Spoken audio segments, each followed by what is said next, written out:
Aujourd'hui, nous allons parler d'un sujet qui depuis longtemps me fait mal, si mal que vous n'allez même pas comprendre. L'éducation en Afrique.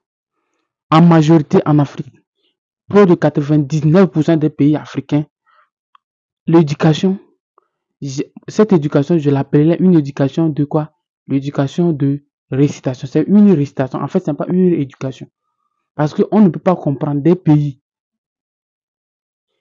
Et je vous dis quelque chose. Un pays qui ne pense pas lui-même, que ce pays même, les fils, les natifs, les populations de ce pays ne pensent pas dans leur même mentalité que c'est les gens qui pensent pour eux. Des pays qui ne mangent pas, qui ne se satisfont pas dans leur propre terroir, alors ce ne sont pas des pays. Un pays doit penser lui-même, doit manger lui-même. C'est la meilleure solution. Doit manger dans sa terroir, se rassaiser dans sa terroir. Il faut comprendre que dans les écoles, dans les grandes universités, parce que nous tous, on a étudié, on connaît les réalités de nos universités, de nos collèges, beaucoup de choses, de nos primaires en Afrique. Il y a des écoles, il y a des universités qui n'ont même pas de laboratoire, qui n'ont rien. Quand on te parle de l'université de Cheikh Anta Diop, l'université de Lomé, de Cotonou, l'université d'Abidjan, il n'y a même pas de laboratoire, même de sortie de terrain, il n'y a même pas de bus. Alors quelle éducation les étudiants apprennent? Pas même pas de sortie de terrain. Alors que les Africains, à l'extérieur, en France, sont les plus grands compétiteurs, les plus grands entrepreneurs, les plus grands, les étudiants, les meilleurs étudiants. Quand les Africains arrivent à l'extérieur, ils sont les meilleurs dans les études. Et en Afrique, il y a des dirigeants qui n'ont pas encore plus conscience de ce phénomène parce que un pays qui investit dans l'humain, dans l'éducation, c'est un pays qui prépare l'avenir. Parce que les pays africains, les dirigeants pensent que l'émergence est en même temps. On ne peut pas amorcer l'émergence. Il faut faire le travail en bas pour préparer le futur. Et le travail en bas, c'est l'éducation. C'est quoi l'éducation? Et la satisfaction, se rassaiser. Si on arrive à se rassaiser, alors tout est réglé pour les pays africains. Prenez l'exemple de la Chine, la Corée. C'est des pays qui ont travaillé, qui ont investi dans l'éducation. Souvenez-vous, la Chine, la Corée et beaucoup de pays asiatiques ont envoyé des milliers et des milliers d'étudiants aux États-Unis pour étudier. Aujourd'hui, la Chine, grâce à cette éducation, les Chinois sont devenus des grands ingénieurs. Pareil pour l'Inde.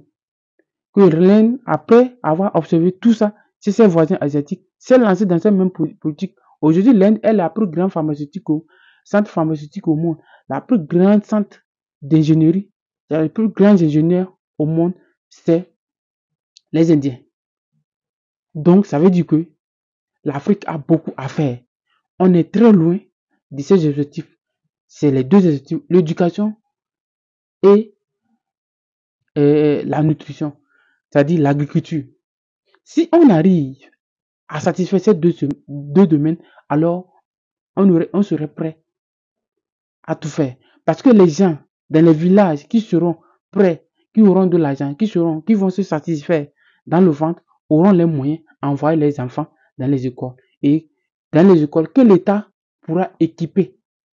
Et à partir de là, l'élève, s'il sait que quand il sort de chez lui, quand il sort de l'école, il a quelque chose à manger à la maison. Et que ça ne permet pas aux fuites de cerveau. C'est ça qu'il faut que beaucoup d'Africains fuient vers la France, les États-Unis, la Chine et beaucoup pour aller étudier. À étudier où? Et malheureusement, ceux qui étudient après ça ne veulent pas revenir parce qu'à cause des conditions de vie en Afrique. Et beaucoup d'années, pendant longtemps, il n'y a même pas d'amélioration. Quand on vous parle d'université en Afrique, ne pensez même pas que quand vous arrivez, c'est des choses. Il n'y a même pas ces gens de caractère. L'université de Fort-Poigny à Abidjan ou Dakar ou rien. Il y a des départements où il n'y a même pas de laboratoire. Comment un enseignant, nous on était à l'université, des enseignants, des chercheurs qui viennent écrire avec des craies. Ça, c'est quoi?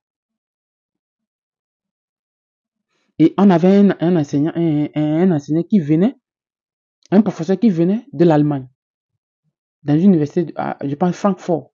Il venait en département de géographie et on a fait des sorties de terrain avec lui. C'était un géomorphologue. On a fait des sorties de terrain avec lui. Et il y avait un élève qui l'avait posé la question.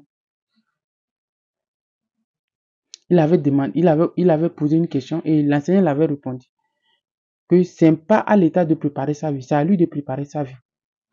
Et c'est tout. Donc ça veut dire que la jeunesse africaine, nous avons notre part de vérité à faire que l'État aussi.